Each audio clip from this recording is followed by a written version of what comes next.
Okay, so this is an interesting letter because John is going to talk about the main topic is love, okay? See that it's repeated many times through the book. Also in the book of John is repeated many times. You see many things that are similar to the book of John.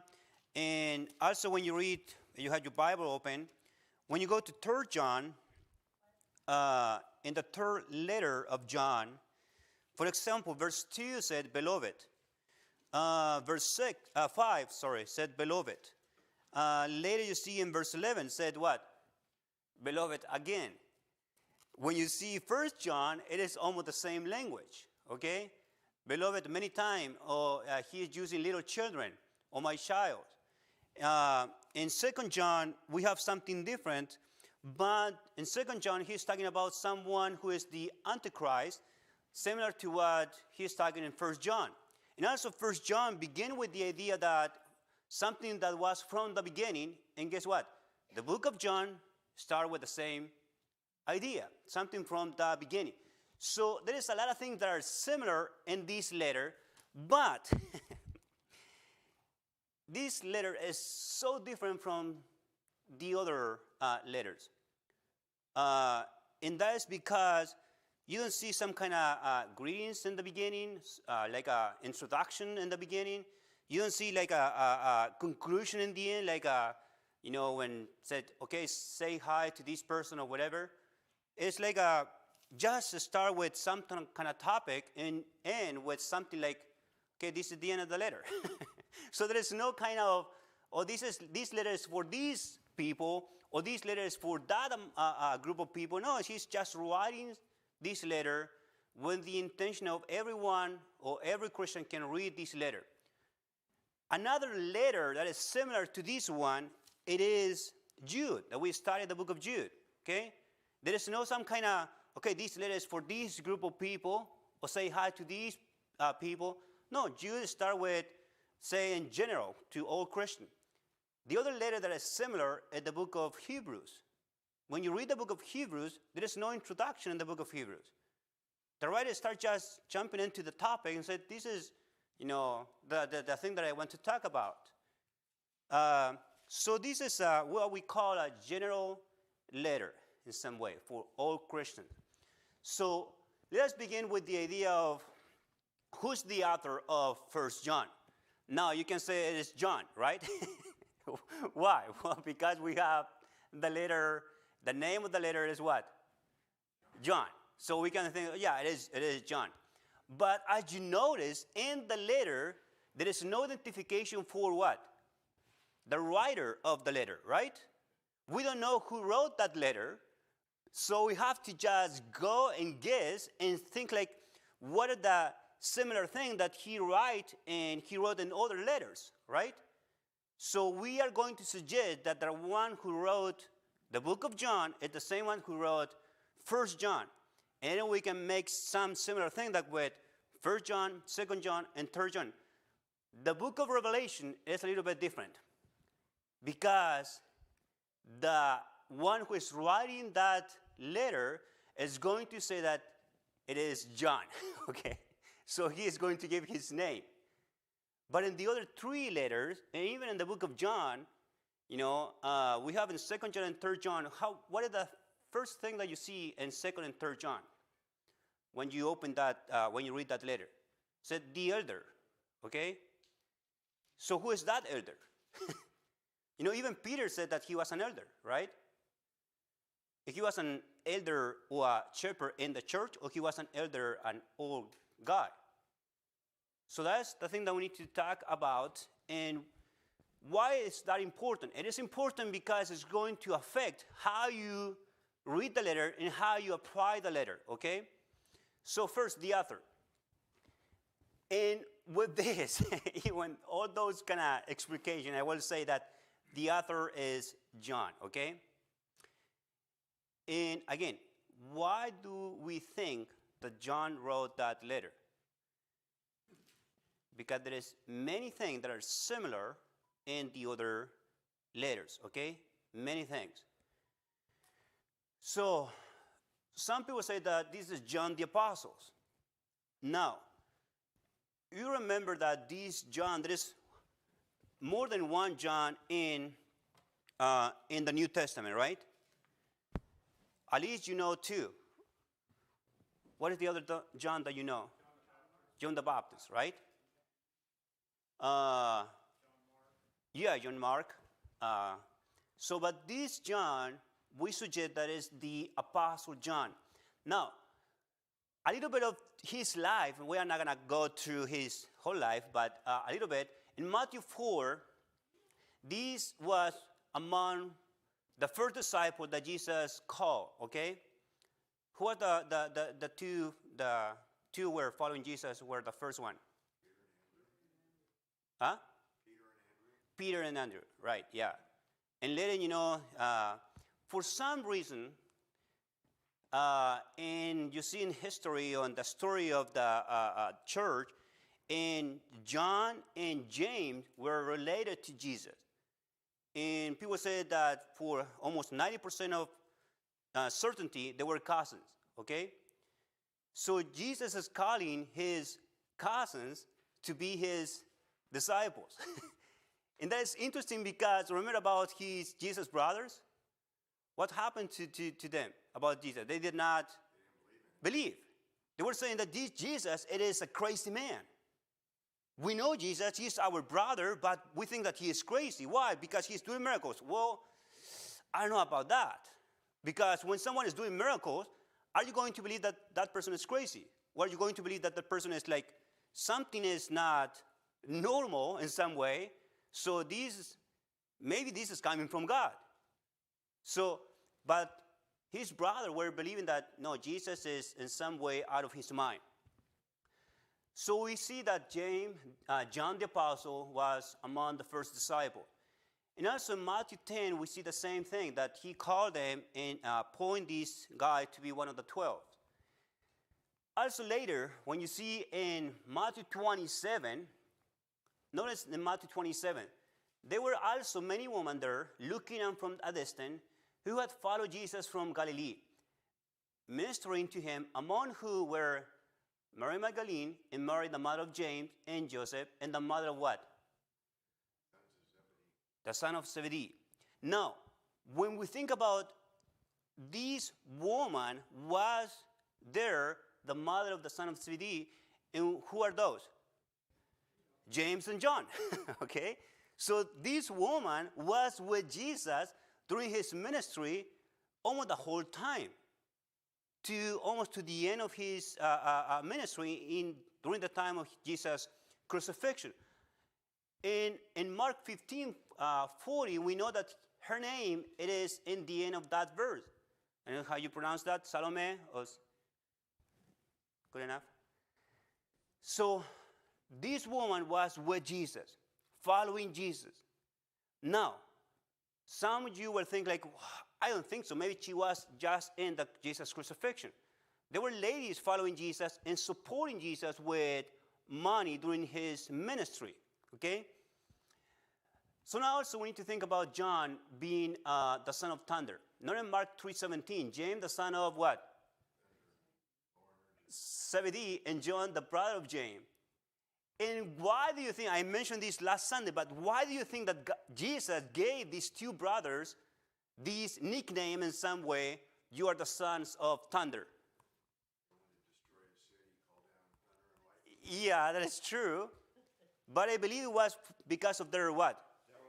Temper, right?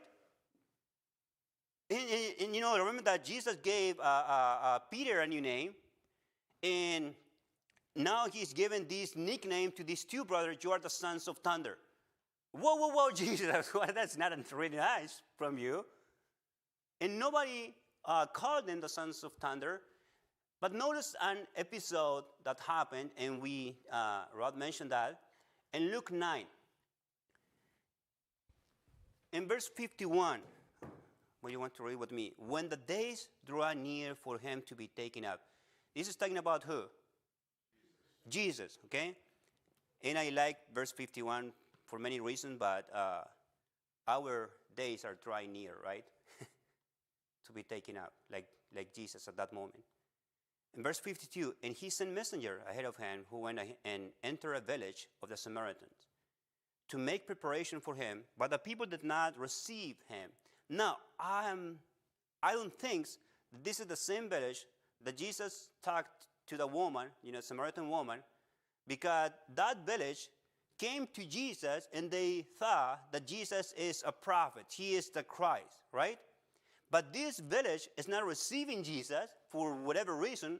Even the writer is going to tell us why they're not receiving Jesus. But notice, because his face was set towards what? Jerusalem. He is going to certain place, Jerusalem, because he is going to die there in Jerusalem. He's going to be crucified there. So for some reason, these people say, no, we don't want Jesus here. But in some way, that was God's plan for Jesus. But it's verse 54. And when his disciples, James and John, saw it, they said, Lord, do you want us to tell fire to come down from heaven and consume them? Wow, what an attitude. Sons of thunder. Jesus, they're not receiving you. This is not okay, Jesus. We believe that you are the King. We believe that you are the Christ. We believe that you are the Son of God. We believe that you are someone important. And these people are not receiving you. We can pray. I don't know how they came to the conclusion that they have the power to do this.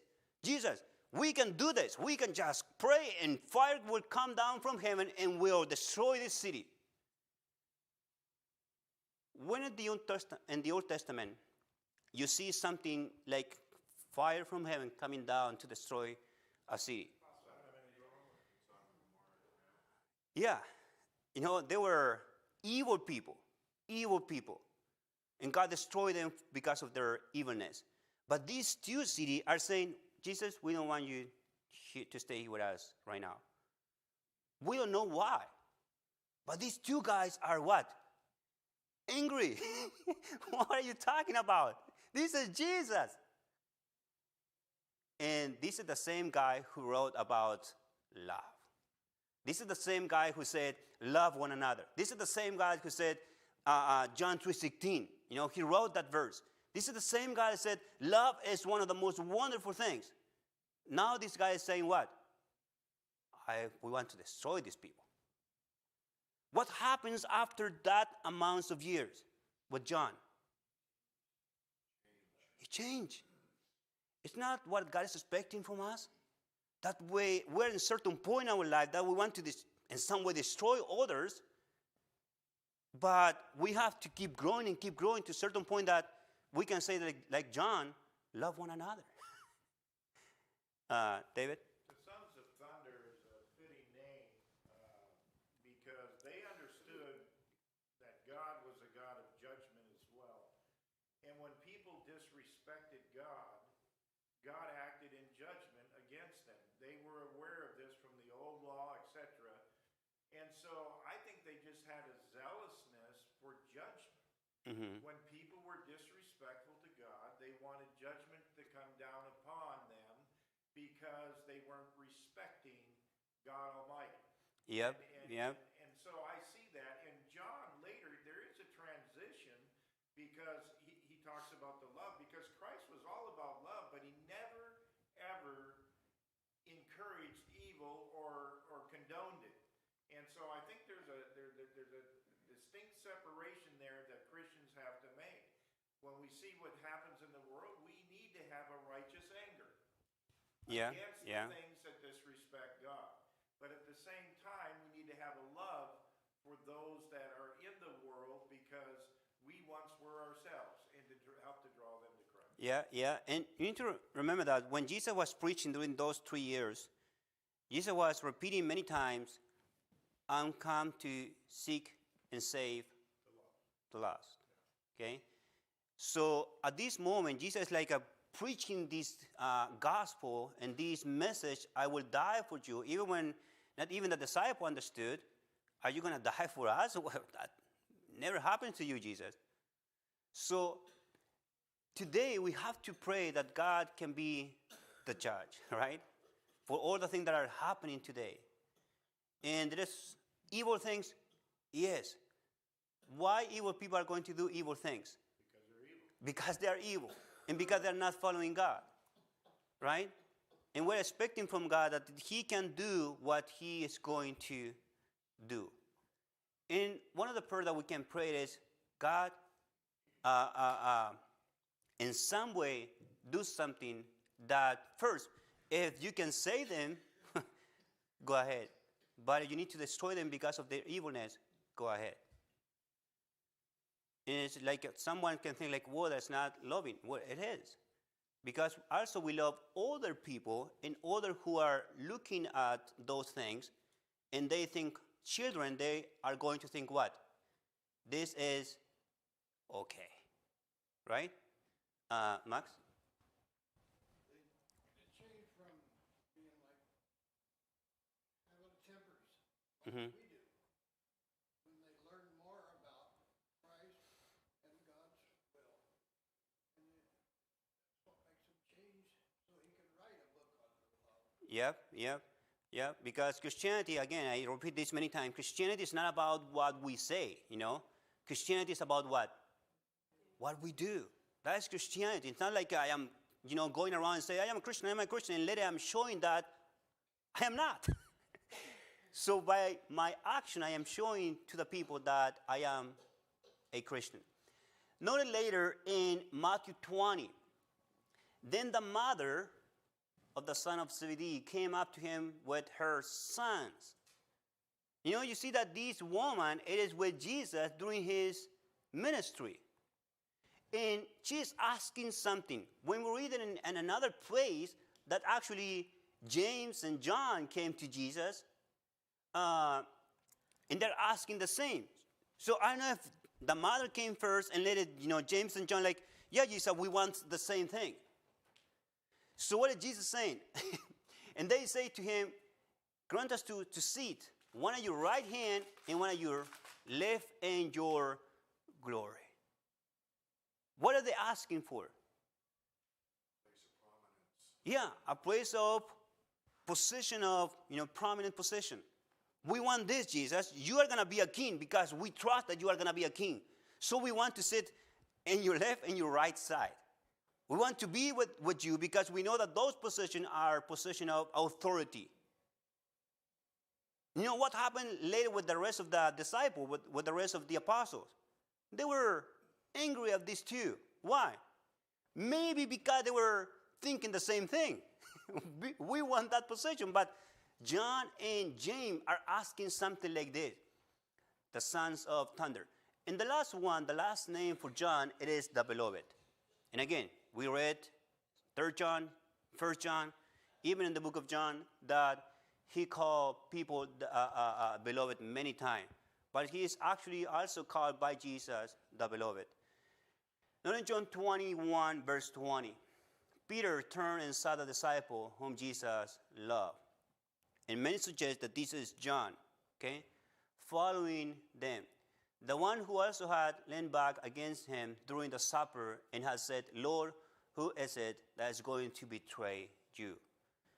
And we suggest that this is the same John that Jesus in some way loved. Not in John 19, but standing by the cross of Jesus were his mother and his mother's sister. Who is that? Her mother's sister.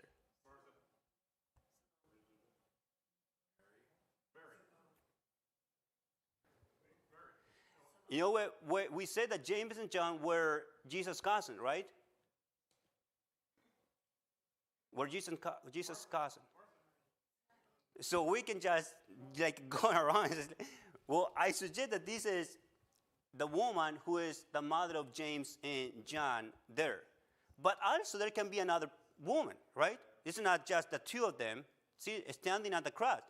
But notice what happened, and we know this story. When Jesus saw his mother and the disciple whom he loved, and we believe that this John is standing nearby, he said to his mother, woman. Why is he saying woman and not mother?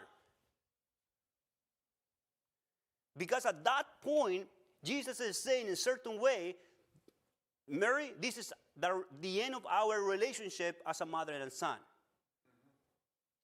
You are not my mother anymore. and I am not your son anymore.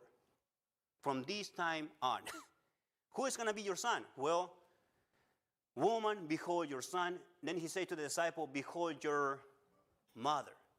And from that hour, the disciple took her to his own home. So this is important for us because there is the Catholic Church. They believe that that Mary, it is Jesus' mother until what? This day, right?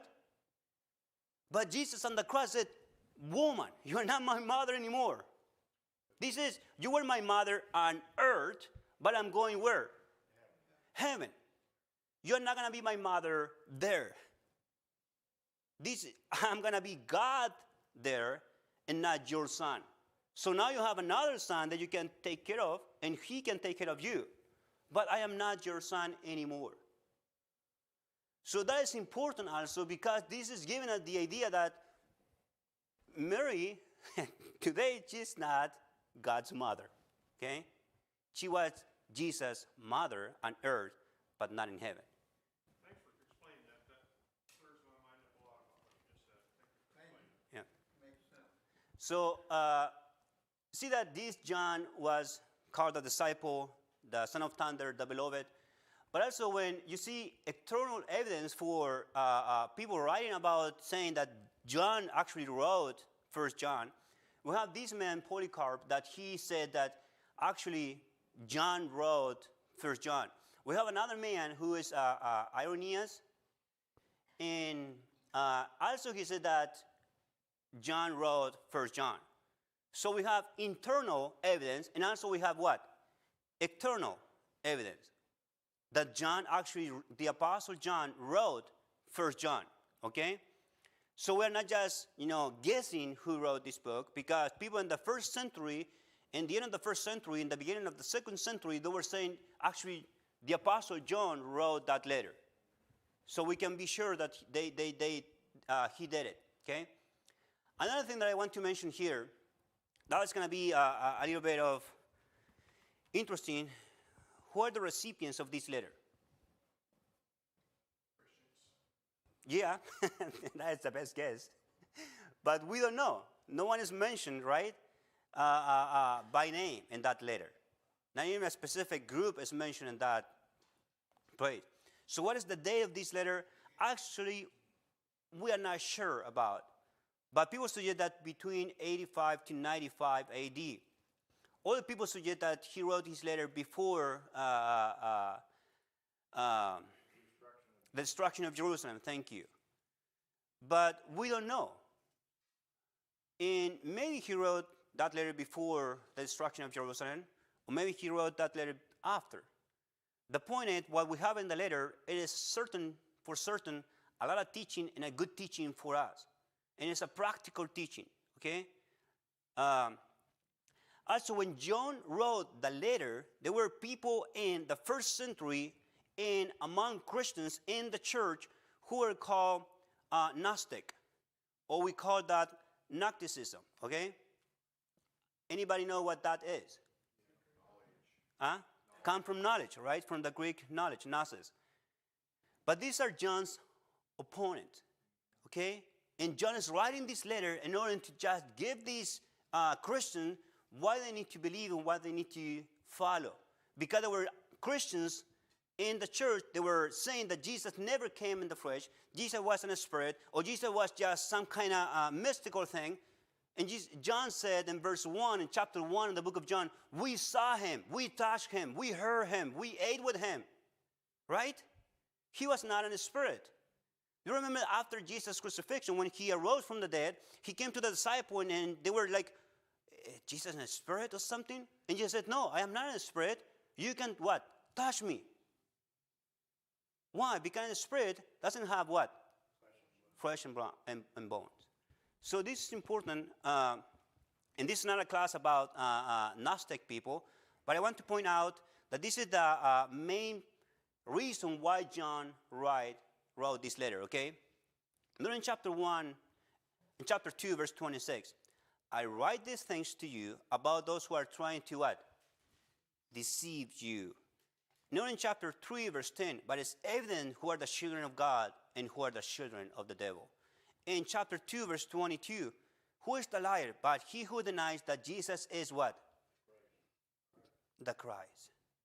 There were actually people saying Jesus is not the Christ. And so also they were saying this. They deny the Son. They deny that Jesus Christ came in the flesh. They also deny that Jesus is the Christ. So that is important also because when you see that later, John is talking about those who deny Jesus. Those who deny that Jesus is the Christ, and also those who deny that Jesus came in the flesh, or the Christ. I will give you some of this. So gnosis comes from knowledge, that is the Greek thing. And Gnostic claim to have superior knowledge. A fundamental presupposition what does all matter was evil, and also, therefore, they believe that God did not create or have anything to do with the material universe. And also, that Christ could not have come in the flesh. One branch of Gnosticism called Docetism thought that Jesus only seemed to be physical, consider what John said in John 1:1. And when you keep reading, there's a man who was Cerinthus, who was in the same time with John. He thought that Jesus was physical, but that the Christ came upon him at his baptism and then left before his death so that the Christ Spirit never suffered. This was the kind of teaching. Now, you can be like, what are you saying with that? Well, let me explain in an easy way this, okay? That you can understand what Gnostic or Gnosticism it is. In an oversimplification, Gnosticism taught that Jesus was an early man of Nazarene, well known for his piety and wisdom. Christ was the heavenly deity who descended on Jesus and his baptism and departed before the crucifixion. Therefore, the man Jesus died on the cross, not the Son of God, the Christ. So this was the teaching that they were teaching in the first century among the some churches, some people. And John is going to write this letter to say, no, we saw him, we touched him, we heard him. We are eyewitnesses of Jesus. And we know for certain that Jesus is God and he is not just another person. So that's important that we see that is the point of the book of John. So what is the purpose of the book of John? I will give you three, okay? Chapter 2, verse 26. Some people were trying to deceive this Christian. In chapter 1, verse 4, we are writing the things so that our joy may be complete. In chapter 5, verse 13, I write these things to you who believe in the name of the Son of God, that you may know that you have what? So John is writing about three specific things. First, that you can know for certain that some people are trying to deceive you. And also, when you know that and when you know who Jesus is, you will have joy. So John is writing about you can have joy about who Jesus really is. In chapter 5, also I am writing this thing to you that you can understand and you can know for certain and for sure that in Jesus, the Son of God, we can have life, and that life it is eternal. Now, let me ask you one question. If some people go to hell, are they going to be there for eternity? So in heaven, we're going to be there for eternity, right? Also in hell, we're going to be there for eternity. In this place in hell, we are calling that place that there is no life. That is dead, that is eternal. But in this place, we have a life that is what? Eternal. So even if you choose to be in hell, you are going to be there for eternity. If you choose to be in heaven, you are going to be there for eternity. But in one place is death, and the other place is what? Life. Why in heaven is life? Because Jesus is there, and he is the life. So this is also something that John wrote in the book. And then we have the time to just go to verse 1. Let's read verse 1 to 4 in 1 John, okay?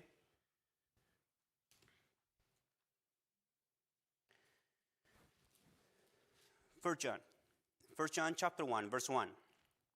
What was from the beginning, what we have heard, what we have seen with our eyes, what we beheld and touched with our hands, concerning the word of life. And the life was manifested, and we have seen and bear witness and proclaimed to you the eternal life which was with the Father and was manifest to us.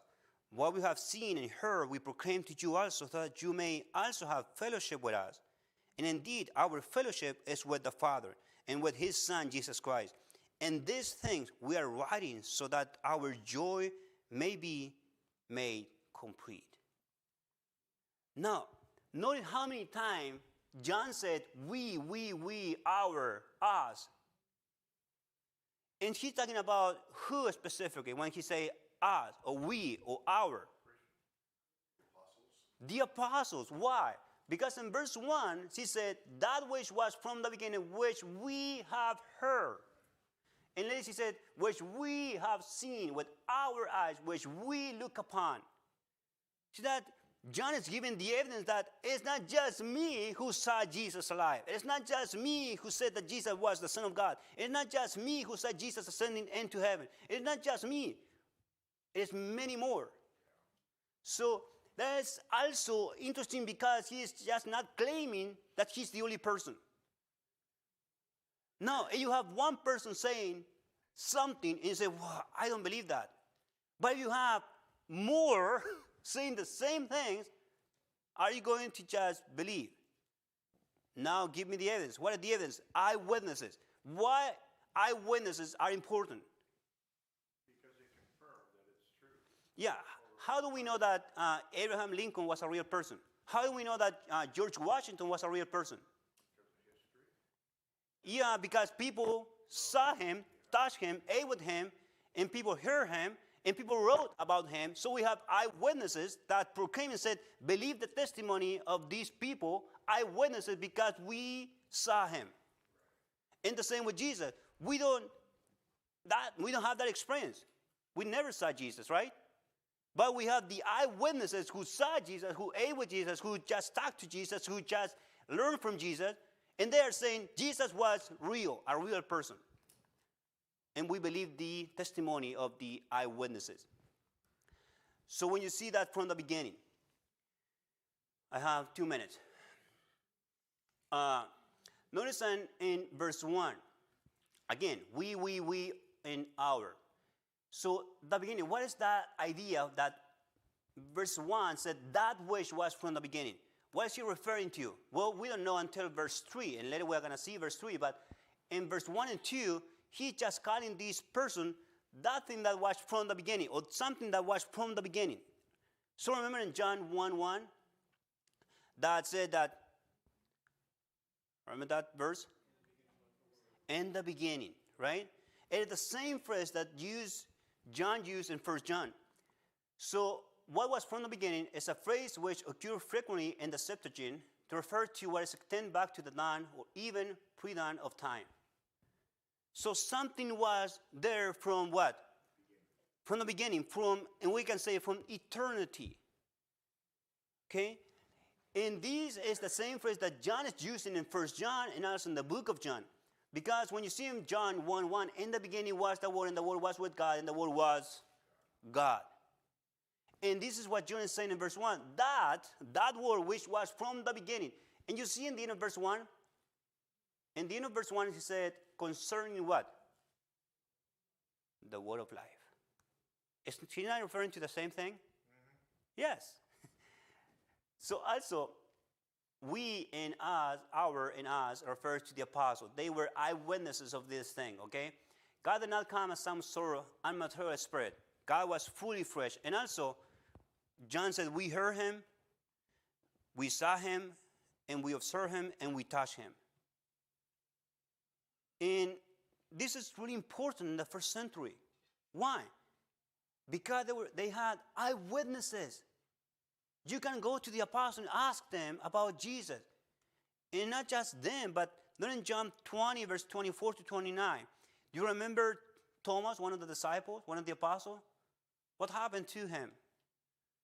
10 disciples were telling John, we saw Jesus alive. Jesus arose from the dead.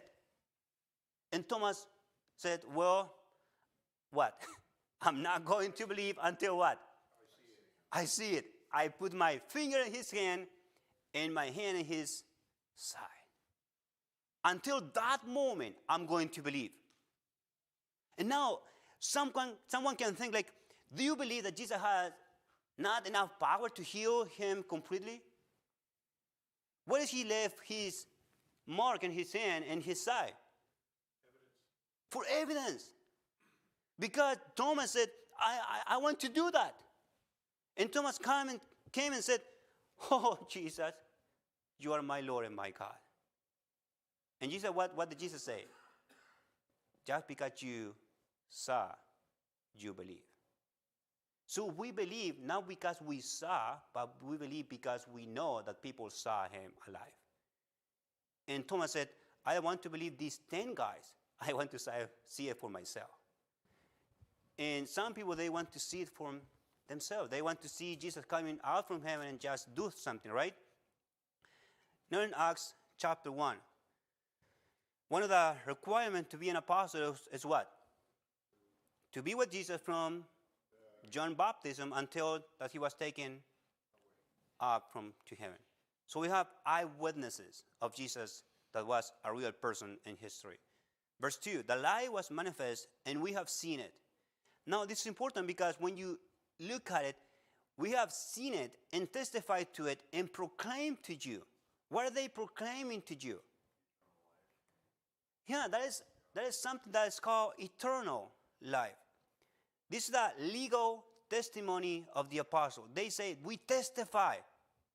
Something legal that they are doing. And that is also important because the apostle make a guarantee to you that they saw and touched God in the flesh. And also, there was not a fairy tale, right? Not just once upon a time. I don't know why people say in English once upon a time. That doesn't make sense to me. But, you know, it's not a made-up story, right? It is real in history. Jesus was alive. And how many writers who were not Christian wrote about Jesus being a real person in history? Yeah, more than one. So we can just think like people said, well, if the Bible said that Jesus was real, I'm not going to believe.